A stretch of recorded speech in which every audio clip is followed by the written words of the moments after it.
Guys, so let's do a walk around of the Corolla. So my aunt, she recently got a new car because her the '04 or '03 Accord with the V6, yeah, with the V6, it got totaled. We think it's gonna get totaled because it's so old. But she just got this car, and we got it from Echo Park. It's like a competitor to CarMax. But let's just do a walk around and my first impression, because I haven't seen like new cars in a while, and this is 2024, so it's not even that old. But some things I want to point out. I thought they were gonna get a blueprint. I was excited, but when I saw this color, I was like, it's not the ugliest, but it's like a gray with a tinge of blue. But I think the blueprint would have looked better. It would look like more premium. But I like how the Toyota Safety Sense 3.0, they put heating elements, so it keeps the camera clear. I don't know if they'd do it on here. I don't think so. Though they don't, because there's no lines. I know Lexus, like for the cold climate package, they have like the de-icer right here, but I don't know if Lexus includes that, because I know for sure they do have it in other markets, but they have this little notch right here, right there. Because I know on Toyotas, let me try to open the door. On Lexus's, I mean, they have on Lexus, they have like the security light there, but Toyota, they just keep it in the old place where it's blinking. And I just finished my chemistry, what's it called? My chemistry, final exam. And it's a weird, the first time I saw this key, I was kind of like weirded out because the shape looks like a Mazda key.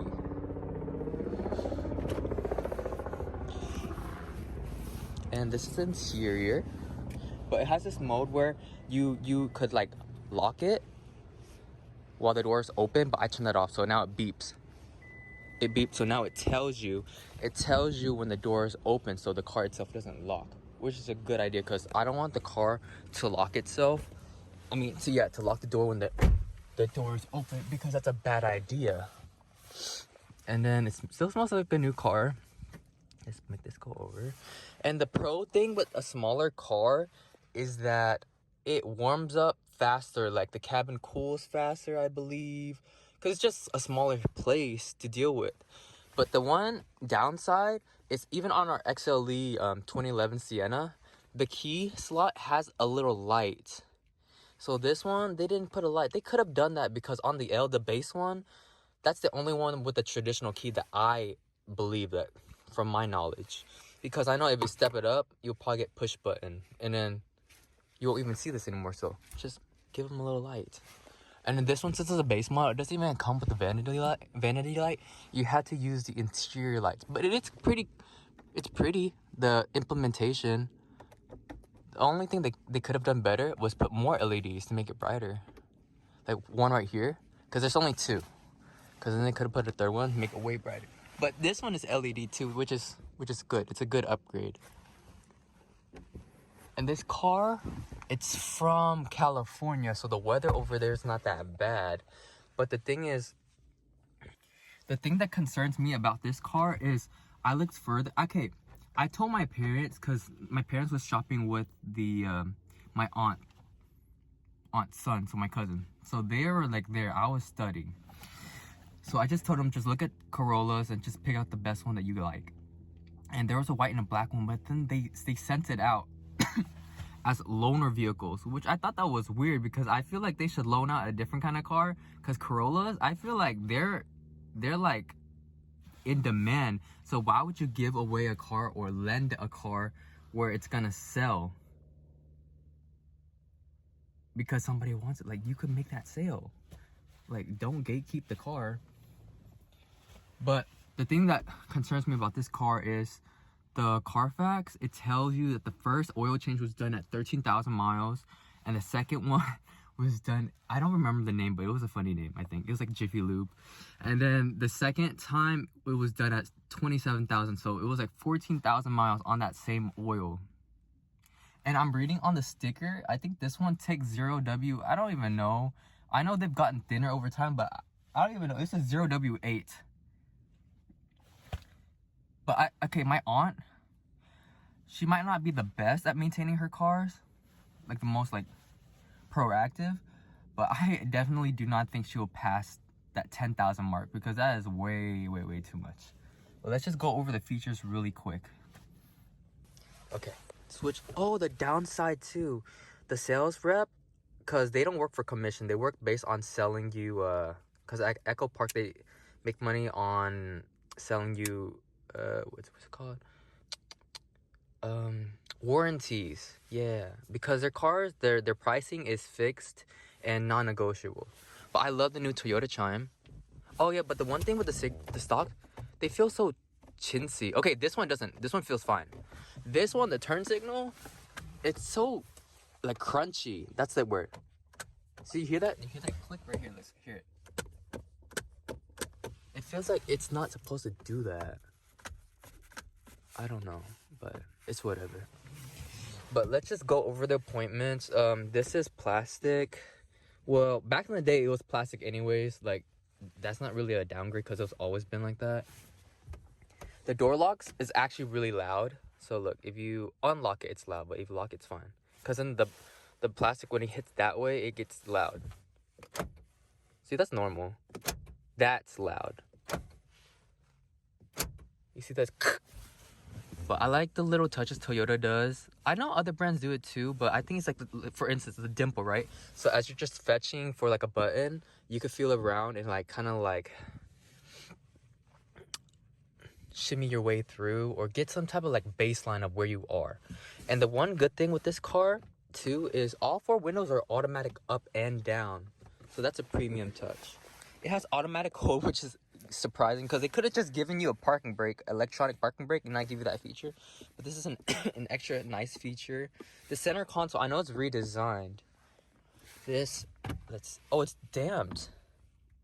Okay, I don't know if I should cover that or like if it has any information, but let me just block that in case I'm supposed to. But it's damped with that little strut on the side. There's a USB-C. Oh yeah, and I saw on an option, they have home link, but that's weird. It's like a very big bulky mirror. So they should have included auto dimming, but they don't. So it's still frameless, but you had to switch it yourself. Which honestly, I don't mind because I feel like flipping it is so fast.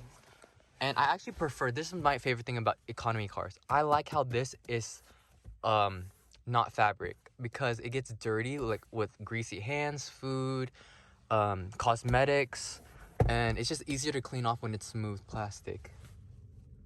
So let's look at the buttons. Right here.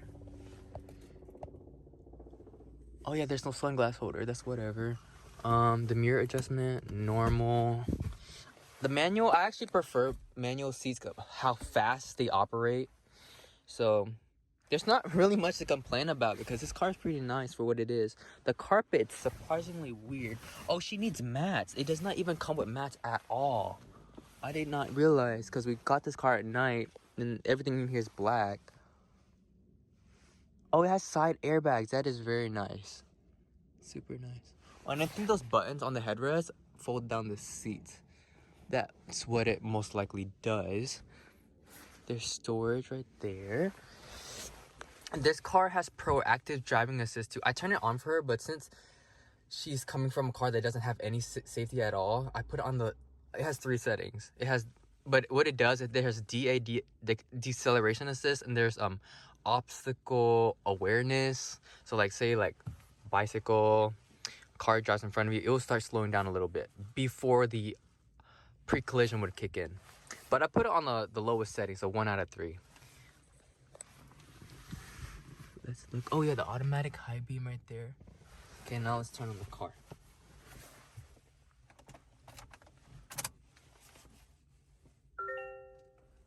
And I love the new chime. I turn out the AC, let it get some time to like dry off the condensers or the evaporators, whatever the terminology is that works under the AC system. But yeah, you can see the proactive driving is the furthest left, and then there's lane keep assist, and then that's lane departure alert with steering assist. I think it has steering assist. Let's go check the settings. Lane departure. Oh, it's just lane departure alert. There's no steering assist. I think there is steering assist because that's something Toyota would do, even on a base model. Lane departure alert. Lane keep assist? Because I know that lane keep assist, that only works. I know Toyota's lane keep assist only works whenever radar cruise control is active. So that's a little quirky thing. Because then Hyundai, they let you use it without. Even with Honda too, but then Honda system, you have to be driving faster. But Hyundai system, the lane, I think it's called lane following. It actually gives you active steering all the way from 0. So that's very nice. And I think Toyota should upgrade to that too. But that's about it. I don't want to start up the car because I'm not going to go anywhere. It doesn't have insurance yet. So yeah, I don't want to like, it's pointless to, what's it called? Start up a cold car because I'm just like not letting the oil get to operating temperature for no reason because I'm gonna just be stationary. But let's just go outside and look at the car for a little bit and I'll close off. And let's lock the car. Bye guys.